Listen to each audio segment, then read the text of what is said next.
Hello, I'm Lois Tureki, and this is the Global News Hour coming to you live from Equa Television International. The headline says 2023 Human Rights Watch's report finds hope amidst litany of human rights crisis. United Nations calls for investigation into killing of 2 environmentalists in Honduras. Peru protests unfold to Cusco gateway metropolis to Machu Picchu. US, Japan agree to boost security cooperation amid China worries, and advocates renew calls for closing the US prison. Human Rights Watch HRW, in its annual world report on human rights in over 100 countries and territories, had said authoritarianism across the world is leading to a sea of human suffering. But while a litany of human rights crises emerged over the past year, 2022 also presented fresh opportunities to strengthen protections against violations, the watchdog said on Thursday. HRW's Deputy Asia Director, according to reports, said the 112-page report put a spotlight on the decline of civil liberties for women and girls in Afghanistan, as well as human rights in war-torn Ukraine, and that governments around the world were called to do more to uphold civil liberties. The report highlighted grave violations of international humanitarian law in Ukraine, where Kyiv and Moscow at times used schools for military purposes and mistreated prisoners of war. In occupied areas, Russian or Russian-affiliated forces committed apparent war crimes, including torture, summary executions, sexual violence, and enforced disappearances, it added. The organization applauded the international response to Russia's invasion of Ukraine, which saw a broad group of nations impose wide-ranging sanctions while rallying to Kyiv support, and urged governments to replicate the best of international response in Ukraine and scale up the political will to address other crises. It also called on the international community to reflect on what would have happened if they had made a concerted effort to call Russian President Vladimir Putin to account earlier over military intervention in Syria and Ukraine and his crackdown on human rights in Russia. Among other crises to have emerged in 2022, the New York-based organization tinted the demonstrations in Iran that flared up in mid-September when Mahsa Amini died after being arrested by the country's morality police, as well as protests in Sri Lanka that forced the government to resign. In China, HRW said the United Nations and others increased focus on the treatment of Uyghurs and Turkic Muslims in the Xinjiang region has put Beijing on the defensive internationally, while domestic protests against the government's zero-COVID strategy also included broader criticism of President Xi Jinping's rule. One of the greatest humanitarian crises continues to be in Myanmar, where the military seized power in February 2021 from the elected government of Aung San Suu Kyi, and since then has brutally cracked down on any dissent. Meantime, the report added other powerful governments, including those of the US and UK, hide behind regional regard to justify their own limited actions towards Myanmar. Mary Lolo, United Nations Special Rapporteur on the situation of human rights defenders, has called for an independent investigation into the killing of 2 environmental activists in Honduras day after they were shot dead. On Saturday, Ali Dominguez, 38, and Jairo Bonilla, 28, from the village of Guapinol in Honduras' Eastern Colon department were killed by unidentified men. Local police attributed the deaths to a robbery. Dominguez and Bonilla had co-founded the Municipal Committee for Defense of Common and Public Goods for the city of Tacua, some 8 kilometers 5 miles from Guapinol. According to the environmentalist group, they had since 2015 put up a strong resistance to the operation of open-pit iron oxide mine in a forest reserve, a business they say was illicitly granted to a company of influential businessman Leonel Perez. Inversiones Lo Panaris, the company operating the mine, argues the concession is legal. It did not instantly respond to a request for comment. Authorities said Dominguez and Bonilla were on motorcycles walking to their day jobs, collecting service payments for a regional cable television company, where they were attacked in a secluded area. Colon police spokesperson Angel Herrera said, according to reports, that the crime was motivated by an effort to rob the money they were carrying. but Guapinol Resist, the environmentalist group Dominguez and Bonilla belonged to, rejected this claim on Wednesday. Authorities said both were on motorcycles working their day's jobs collecting service payments for a regional cable television company when they were attacked. Now, clashes between protesters and police have broken out in Peru's tourist city of Cusco as a month of demonstration, which have now left at least 47 people dead, continued over the removal of the country's ex-president Pedro Castillo. Tried to take over the city's Alejandro Velasco Estate International Airport, a gateway for tourists to visit the nearby Incan citadel of Machu Picchu. One civilian later died after being hit by gunfire, officials said. Eduardo Pobleto, Cusco's crime prevention prosecutor, said the demonstrators wanted to emulate Monday's protests in the silence as thousands of protesters attempted to take the airport.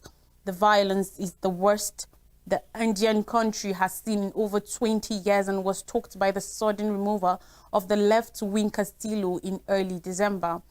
Protesters, mainly from neglected rural areas of the country still loyal to Castillo, are calling for the resignation of the new president Dina Boluart, quick general elections, a new constitution, the release of Castillo, who was arrested for rebellion after trying to kill him on Monday when 17 people were killed in clashes with police, and protesters later attacked and burned a police officer to death. Another 7 who died in traffic accidents related to road blockage, and the police officer who was burned to death. Wednesday's death Cusco increases the toll to 48. Peru's government has announced a 3-day curfew from 8 p.m. The United States and Japan have revealed plans to strengthen security cooperation in the face of shared concerns about China. In a joint statement issued on Wednesday in Washington, unprecedented threat to international order and pledged to position their alliance to prevail in a new era of strategic competition. The four men agreed on capabilities that will be needed in the event of a Chinese incursion into Taiwan or other hostile acts in the South or East China Seas. They also added an official mention of outer space in the long-standing U.S.-Japan Security Treaty, making clear that attacks to, from, and within space could cause the Mutual Defense. NASA plans to sign a cooperation deal with Japan on Friday, they said. Blinken said the agreement reflects the two nations' attempt to strengthen cooperation across all realms, including space, cybersecurity, ensuring the security, the liberty, and prosperity of our people and people across the region. Wednesday's discussions will be followed by a meeting on Friday between U.S. President Joe Biden, a week-long trip to visit allies in Europe and North America, signed a defense agreement with British Prime Minister Rishi Sunak. Since the eight have recurrently expressed a sense of achievement that Washington, the Guantanamo Bay detention, they marked the 21st anniversary of the prison known as Gitmo, an occasion that prompted renewed calls for closing the center. Detainees have detailed about abuse inside the facility, and critics have said basic due process protections were denied there. The prison's lasting legacy is that the U.S. government, apparently a liberal political democracy, denied the humanity of detainees in the name of national security interests. Armored vehicles to Haiti to support combat criminal gangs as the Caribbean nation faces humanitarian crisis, the Canadian Foreign Ministry said. Canadian Ministry aircraft made the delivery to the Haitian National Police in the capital of Port-au-Prince on Wednesday. It added, Haitian gangs ceased battles with police. Hundreds died in tough battles last year, and in September, Haitian gangs blocked a fuel terminal, provided tactical and armored vehicles, as well as other supplies in October, after accused of gang ties, including a former president, 2 ex-prime ministers, and 3 high-profile, that the sanctions and aid were making a difference. Canada will continue to provide support, Trudeau said, but he stressed that the Haitian crisis must be resolved domestically. Trudeau's comments came as he attended Obrador. In Africa, Benin opposition secures seats in parliament, first time in 4 years. According to seats in elections dominated by President Patrice Talon's allies. Sunday's elections was a test for the West African state where Talon has promoted development, but critics say those Democrats won 28 seats, while the Republican bloc BR and Progressive NA Electoral Authority said on Wednesday none of the remaining representation. Final results are anticipated on Friday after a vote that went ahead peacefully in line with the regulations. Voter turnout in the polls was a low 38.66%. Legislative vote took place as Benin and other northern borders with the Sahel. Violence that shook Ivory Coast in 2011, over 8 years ago. He and Blegoud had never hidden his ambition. President Alassane Ouattara last year pardoned his predecessor Gbagbo in the name of elections because of a 20-year jail sentence linked to the power and leading cocoa exporter. Ivory Coast, some 3,000 people were killed with The Hague. In 2015, God launched his own political party. The Pines God returned home, but he insisted there was no breakdown between him and Gbagbo.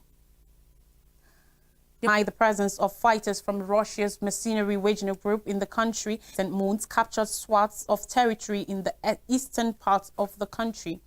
Reports have suggested the presence of Russia's Major General Sylvain Ekenge has denied the claims. The Wagner group is not operating in DR Congo, he said, according to reports.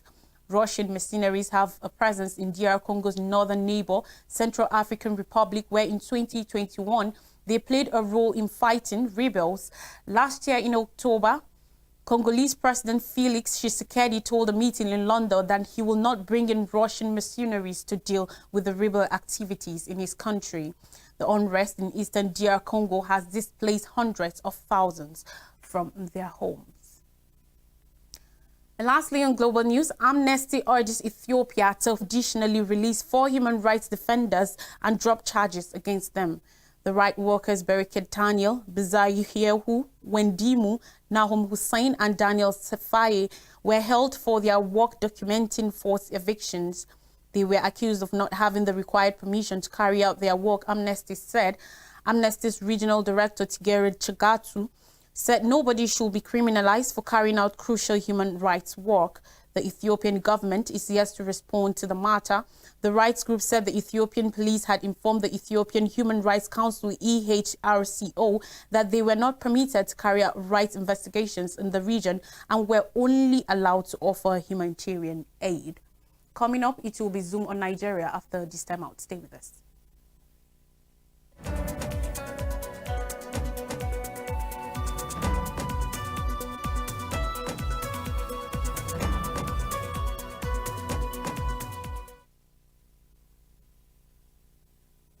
Welcome back. Zoom on Nigeria. INEC releases list of 93.4 million registered voters. Mahmoud Yakubu, the chairman of the Independent Electoral and National Electoral Commission, INEC, said that 93.4 million voters are contained in the register for the 2023 general election. 10,846 registered voters are females and 49,054,162 are males. While of the total registered voters, the number of young people between aged 18 and 34 stood at 37,060,399, representing 39.65% of the total registered voters. In contrast, the elderly between the ages of 50 and 69 stood at 17,700,270, representing 18.94% of total registered voters. According to him, every other arrangement is in high gear, including the distribution of permanent voters' cards, PVCs. The INEC chairman said with the presentation of the voter register, the commission has successfully achieved 11 out of the 14 activities scheduled for the 2023 general elections. He said the INEC is not considered postponing the forthcoming election. Edo train kidnapped 20, not 32, abducted 13 still in captivity. The Commissioner for Communication in Edo State, Mr. Chris Nehikare, says intelligence report has indicated that 20 persons were kidnapped at the Igboeben train station in Edo State and not 32 as reported. He announced this yesterday in Benin while giving an update of the incident. According to report, He noted that 7 of the abducted persons had been rescued, recalling that the victims were waiting for a 4:00 p.m. train from Igbiben station to Warri when the kidnappers abducted them on January 7th. The deputy governor also told the traditional rulers to add surveillance in their areas to prevent crime. He advised the media to work with the information from the government and not from other sources for the safety of the family of the victims. The commissioner stated that Governor Godwin Obaseki of Edo had assured the families of the abducted train passengers of safety and rescue soon. And finally, still on INEC, we're not contemplating change to 2023 poll timetable. The Independent National Electoral Commission, INEC, on Wednesday declared that it is not contemplating any adjustments to the timetable of the 2023 general election. It stressed that February 25th and March 11th dates for the presidential/National Assembly and governorship/State Assembly elections respectively remain sacrosanct. Professor Mahmoud Yakubu, chairman of the Electoral Commission, closed the window for any adjustment in Abuja while presenting final list of registered voters to all 18 registered political parties in the race for the 2023 election.